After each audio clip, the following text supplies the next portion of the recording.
திருக்குறள் அதிகாரம் 46. சிற்றினம் சேராமை. அதாவது சிறிய புத்தி உள்ளவர்களுடன் சேராமல் இருப்பதனால் ஏற்படும் நன்மைகள் என்னென்ன அப்படிங்கிறத பற்றின தகவல் தான் இந்த அதிகாரத்தில் கொடுக்கப்பட்டிருக்கு. குறள் 1. சிற்றினம் அஞ்சும் பெருமை சிறுமைதான் சுற்றமா சூழ்ந்துவிடும்.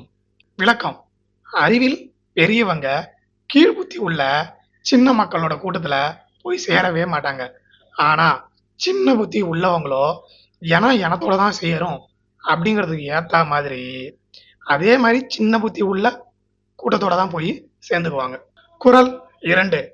நிலத்தியல்பான் நீர் திரிந்து அற்றாகும் மாந்தர்க்கு இனத்தியல்பது ஆகும் அறிவு. விளக்கம்: தான் சேர்ந்த நிலத்தின் தன்மையால் நீர் தன் இயல்பை இழந்து அந்த நிலத்தின் இயல்பாகவே மாறிவிடும். அதாவது தண்ணியை ஒரு சொம்புல ஊற்றி வச்சிங்கனாக்கா அந்த சொம்போட ஷேப்புக்கு போயிடும்.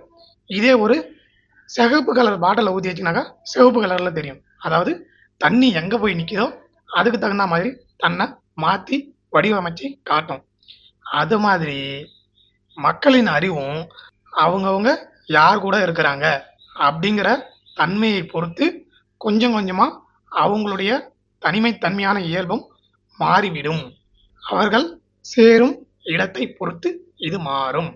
குறள் 3. மனத்தானாம் மாந்தர்க்கு உணர்ச்சி இனத்தானாம் இன்னான் எனப்படும் சொல். விளக்கம்: மக்களுக்கு நேச்சுரலாவே அவங்கவுங்க அறிவு அவங்கவுங்க மனசுப்படி அமையும்.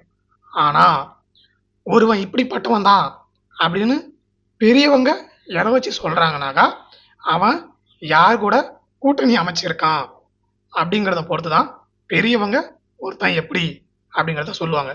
உன் நண்பன் யார் என்று சொல், நான் உன்னை பற்றி சொல்கிறேன் அப்படின்னு சொல்லுவாங்க இல்லைங்களா? அதே மாதிரி தான் நம்ம யாரோட சேர்ந்து இருக்கிறோன்றதை பொறுத்து தான் கொஞ்சம் கொஞ்சமா ஒன்று அவனோட இயல்பு நம்மளோட இயல்பா மாறும், இல்லை நம்மளோட இயல்பு அவனுடைய இயல்பா மாறும். ஸோ 2 பேரும் சேர்ந்து தப்பான வழிக்கு போகிறதுக்கும் வாய்ப்பு இருக்கும், சரியான வழிக்கு போகிறதுக்கும் வாய்ப்பு இருக்கும். குறள் 4. மனத்தொலது போல காட்டி ஒருவருக்கு இனத்தொலது ஆகும் அறிவு. விளக்கம்: அறிவு ஒருவனுடைய மனசுக்குள்ள இருப்பது போல தோணும். ஆனா உண்மையிலேயே அது அவன் யாரோட நட்பு பெற்றுள்ளான் என்பதை பொறுத்து தான் அமையும்.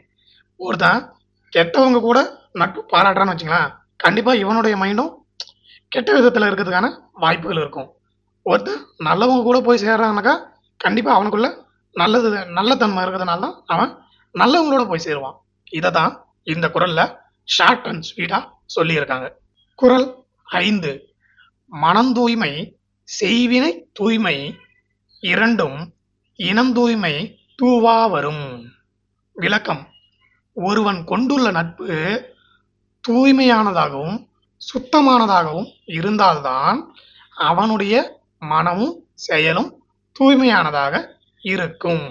குறள் 6.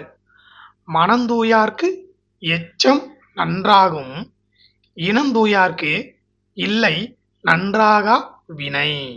விளக்கம்: மனத்தின் தூய்மையால் புகழும் நாம் சேரும் இனத்தின் தூய்மையால் நல்ல செயல்களும் உண்டாகும். குறள் 7.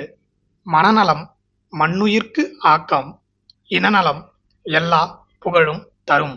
விளக்கம்: நிலை பெற்று வரும் உயிர்களுக்கு மனநலம் ஒரு மிகச்சிறந்த செல்வத்தை தரும். அதே மாதிரி நல்ல நட்பின் நலமோ நமக்கு எல்லா புகழையும் தரும். குறள் 8.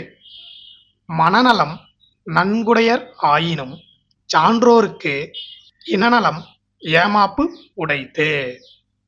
விளக்கம்: மனவளம் மிக்க சான்றோராக இருப்பினும் அவர் சேர்ந்துள்ள நட்பு வட்டாரத்தை பொறுத்தே வலிமை வந்து வாய்க்கும். அதாவது ஒரு நல்லவனா இருந்து அவன் மனதளவுல ஸ்ட்ராங்கானவனா இருந்தாலும் அவன் கொண்டுள்ள நட்பு வட்டாரத்தை பொறுத்து தான் அவனுடைய வலிமை மெருகேறும் அப்படிங்கிறதா இந்த குறளுக்கான விளக்கம். குறள் 9. மனநலத்தின் ஆகும் மறுமை மற்றதும் இனநலத்தின் ஏமாப்பு உடைத்து. விளக்கம். போன குறள்ல பார்த்த அதே விளக்கம் தான் கொஞ்சம் மாடிஃபை ஆகும். நல்ல உறுதியான உள்ளம் படைத்த உயர்ந்தவராக இருந்தாலும் அவர் சார்ந்த இனத்தின் உறுதியும் அவருக்கு வலிமையான துணையாக அமையக்கூடியதாக இருக்கும். அதாவது எந்த அளவுக்கு நீ ஸ்ட்ராங்கான மைண்ட் செட்டோட இருக்கியோ அதை பொறுத்து உன் கூட இருக்கிறவங்களையும் உன்னால சரி பண்ணி கொண்டு வர முடியும் அப்படிங்கிறதான் இந்த குறளுக்கான விளக்கம். குறள் 10. நல்லினத்தின் ஊங்கும் துணையில்லை, தீயினத்தின் அல்லற் படுப்பதும் இல். விளக்கம். நல்ல இனத்தை விட சிறந்ததாகிய துணையும் உலகத்தில் இல்லை, தீய இனத்தை விட துன்பப்படுத்தும் பகையும் இல்லை. ஒரு நல்ல துணை நமக்கு அமைஞ்சிடுச்சுன்னா அதை விட வேற கொடுப்புனையே கிடையாதுங்க. அதுவே ஆப்போசிட் ஆச்சுனாக்கா சோழி முடிஞ்சிடுச்சு அப்படிங்கிறதான் இதுக்கான விளக்கம். இதே தான் ஐயா அப்துல் கலாம் ஐயாவும் ஒரு இடத்துல சொல்லியிருப்பாரு. உனக்கு ஒரு நல்ல மனைவி அமைஞ்சிட்டாக்கா உன்னோட லைஃப் கம்ப்ளீட், அதுவே மாற்றி அமைஞ்சிடுச்சுனாக்கா உன் லைஃப் ஃபினிஷ் அப்படின்னு சொல்லியிருப்பார்.